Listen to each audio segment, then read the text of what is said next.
शाहरुख खान के लड़के आर्यन खान को एनसीबी ऑफिस में ले जाया जा रहा है। आप लोग देखें, फिर उसकी मैं डिटेल आपको दूंगा। जो हेयरलेस आदमी है उसको लेके जा रहा है, उसको उसकी वीडियो जरा प्ले करिए, आप दिखाइए। फिर यही व्यक्ति एक सेल्फी के साथ फोटो वायरल हुआ, जो आर्यन खान के साथ जिसका फोटो है ये वायरल हो गया। फिर एएनआई ने दिल्ली के एनसीबी के अधिकारियों के हवाले से एक खबर जारी की कि ये एनसीबी का अधिकारी नहीं है, इसका एनसीबी से कोई संबंध नहीं है। यही सबसे बड़ा सवाल है कि ये व्यक्ति कौन है। अगर ये एनसीबी का अधिकारी नहीं तो इस व्यक्ति को, एक व्यक्ति जिस पे आरोप है कि वो ड्रग इस्तेमाल करता है या उसके पोजीशन में ड्रग मिला तथा कथित, उसे वो घसीटते हुए, लाइट चालू करो, घसीटते हुए एनसीबी कार्यालय में कैसे ले जा रहा था, ये एनसीबी को बताना पड़ेगा कि इसका और एनसीबी का क्या कनेक्शन है। दूसरा एक वीडियो मैं आपको दिखा रहा हूं। जो दूसरा एक आरोपी है अरबाज सेठ मर्चेंट, उसे भी एनआई ने फीड रिलीज की, जिसको एक व्यक्ति पकड़ के एनसीबी कार्यालय में ले जा रहा है। शुरू से लगा, शुरू से। ये आदमी को देखिए जो लाल शर्ट पहना हुआ, फिर बताऊंगा।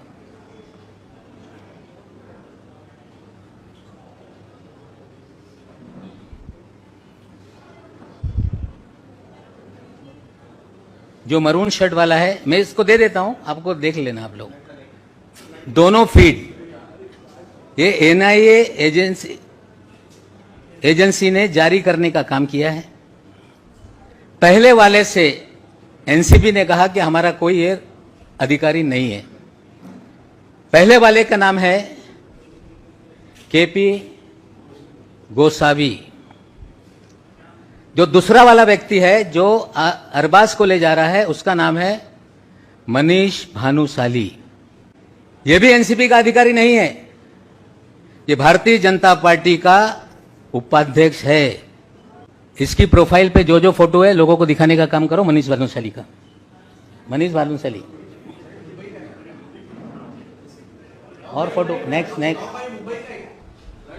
राष्ट्रीय है, मुंबई का है, ये बीजेपी बताएगी। उपाध्यक्ष लिखा हुआ है उसके प्रोफाइल पे। इन महाशय के फोटो देश के प्रधानमंत्री मोदी जी के साथ हैं। मनीष भानुशाली के फोटो अमित शाह जी के साथ हैं।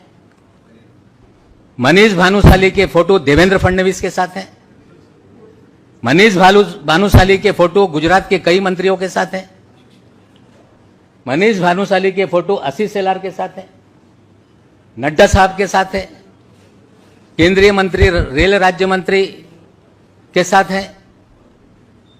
एनसीबी को बताना पड़ेगा कि मनीष भानुशाली लाइट के और एनसीबी के क्या रिश्ते हैं। दो हाई प्रोफाइल एक्यूज, एनसीबी ने दावा किया कि क्रूज पे हमने छापा मारा, 3 दिन तक प्लानिंग चलती रही, 26 अधिकारियों के जरिए रेड की गई और जोनल ऑफिसर ने स्टेटमेंट दिया था कि हमने 8 से 10 लोगों को डिटेन किया है। उनकी भी बाइट है, मैं आपको थोड़ी देर में दिखाता हूं। बाद में खबर आई कि 8 ही आदमी थे। एक अफसर जो पूरी तरह से रेड को मॉनिटर कर रहा है, वेग स्टेटमेंट करता है कि 8 से 10 लोग थे। या तो 10 लोग रहे होंगे, 2 लोगों को छोड़ा गया, या 8 ही लोग थे, किसी और 2 लोगों को फ्रेम करने की साजिश एनसीबी ने की थी, ये स्पष्ट हो रहा है। और कुछ चीजें हैं, पहले वो बता देता हूं, फिर चीजों को फिर विस्तार से एक्सप्लेन करता हूं। जब ये सारा मामला शनिवार रविवार को टेलीविजन पे चल रहा था, रविवार को 8:30 बजे एनसीबी ने कुछ फोटोग्राफ और एक वीडियो रिलीज किया है क्राइम रिपोर्टर्स को। यह है वो फोटो। ये सारे फोटो कई चैनल पे चलाए गए। क्लेम किया गया कि इसमें चरस है, क्लेम किया गया कि इसमें कोकीन है, और फोटो क्लेम किया गया कि इसमें कोई केमिकल की टेबलेट्स है, और ये हमने सीज किया है। किसी भी रेड में सीजर करते समय उसका एक प्रोसीजर है, एनडीपीएस एक्ट में भी प्रोसीजर है। खबरें प्लांट की गई कि क्रूज से हमने पकड़ा है, लोगों के पास से हमने ये बरामद किया है। ये कोई भी मामला जो सैंपल के फोटो जारी किए गए, ये दिल्ली के एनसीपी से लोगों को जारी किया गया है। ये फोटो किसी क्रूज के नहीं है, ये फोटो किसी क्रूज टर्मिनल के नहीं है, ये फोटो जोनल डायरेक्टर के केबिन के अंदर के फोटो हैं। उसकी भी एक छोटी वीडियो आपको दिखाता हूं। वीडियो चला, वीडियो।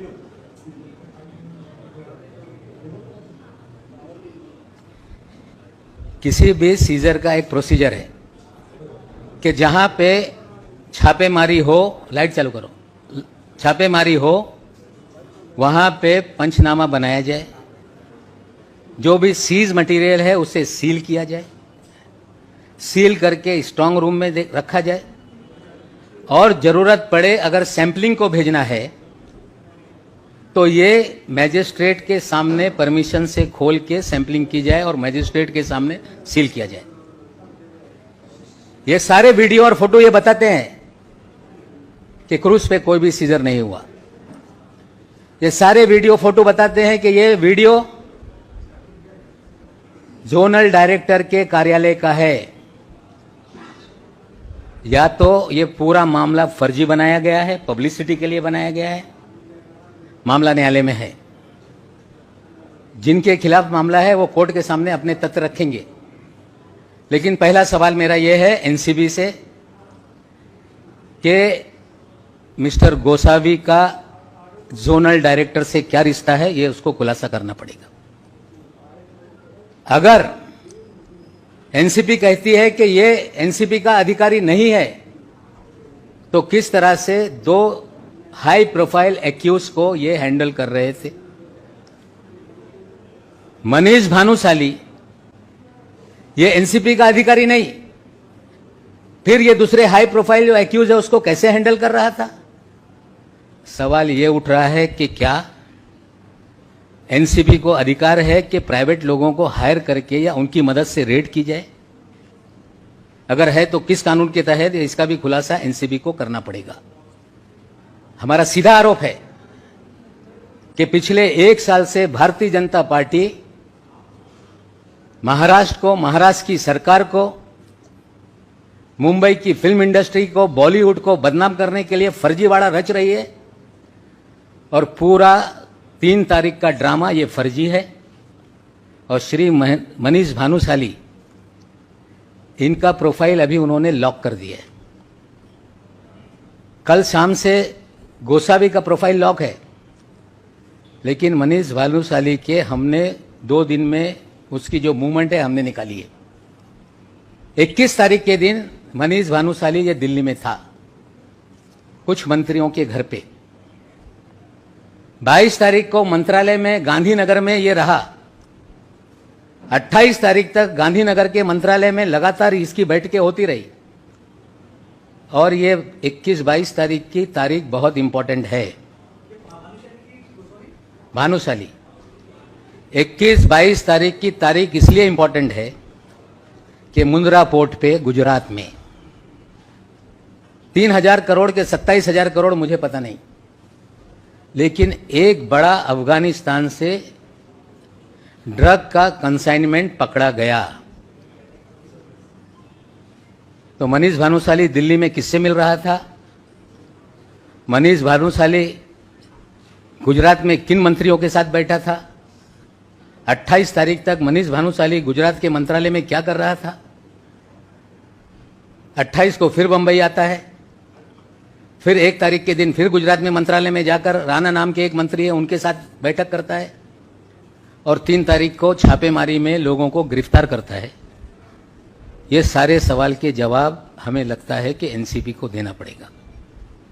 पूरा एनसीपी का इस्तेमाल भारतीय जनता पार्टी लोगों को बदनाम करने के लिए, अपने नेताओं और कार्यकर्ताओं को छापेमारी करवाने के लिए, जो लोग उनके खिलाफ है उसका इस्तेमाल किया जा रहा है। हमने सवाल खड़े किए हैं कि मनीष भानुशाली का गुजरात ड्रग का क्या कनेक्शन है, एनसीबी बताए। भारतीय जनता पार्टी बताए कि उनका उपाध्यक्ष राष्ट्रीय उपाध्यक्ष है, जो मोदी जी का एक्सेस है, जिसे अमित शाह जी का एक्सेस है, जेपी नड्डा का एक्सेस है।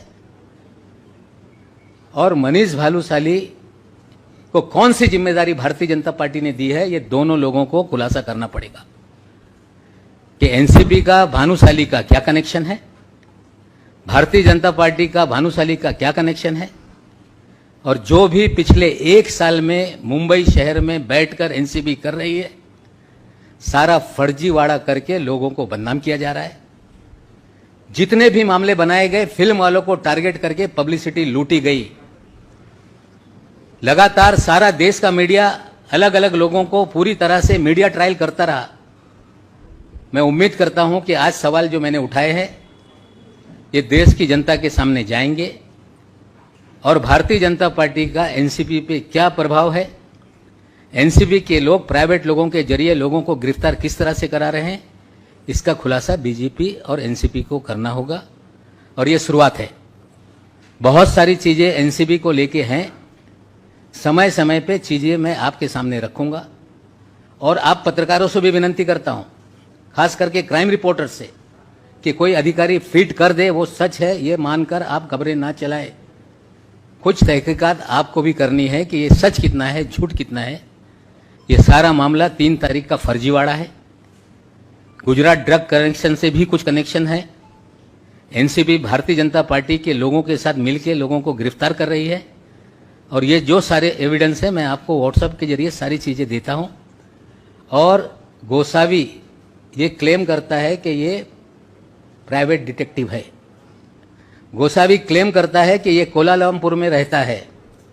अब इतना बड़ा सब इंटरनेशनल कनेक्शन है।